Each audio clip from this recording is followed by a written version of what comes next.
ভাই ভাড়া কত? ভাড়া ভাড়া তো আপনার 50 120 আপনি 60 দেন না। আচ্ছা এলো 120 টাকা। ধরো ভাই আপনি আমার 120 দিলেন কে? ভাড়া আছে 60, আপনি 60 দিবেন। ও তোমার কম হয়েছে, এলো আরো 10 লো। अच्छा ठीक है। কেমনটা লাগে? আপনি আমার আবার 10 দিলেন কে? আমি আপনার তো 60 চাইছি, আপনি আমার 60 পূরণ করে দেন। আপনার 10 দিয়ে আমি কি করবো? হ্যাঁ মিয়া, এটা সিলিন্ডার কি আছে? আমরা ভাড়া বেশি সিরা কইবেন না আমরে, হ্যাঁ? এলন 20 টাকা কম লন। ওই ভাই আপনার কি মাথায় কোনো সমস্যা আছে? আমি বুঝলাম না। আমার ভাড়া আছে 50 120 আপনি 60 দিবেন।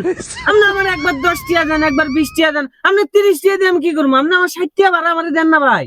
দূর মিয়া, আপনারা অটো লন বেশি খারাপ। আপনার বেশি সিরা কইবেন না, এলন আরো 20 টাকা লন, যদি কম হয়ে থাকে আরো কম দিলাম লন। আচ্ছা ঠিক আছে, আপনি প্রথম দিচ্ছেন 120, পরে দিলেন 10, পরে দিচ্ছেন 20, পরে আবার দিচ্ছেন 20, টোটালি 50। তাও আমার 10 কম হয় আর কি। আচ্ছা সমস্যা নাই, জান আপনি আপনার লোক এত তর্ক করে আমার সময় না, আমার আরো ভাড়া মারতে হবে। আপনি যান, সারেন গাড়ি, সারেন যান। যান যান। আইসে অটোওয়ালা, ভাড়া চাই 10 টাকা কমাই দিছি, লাভই হয়েছে আমার।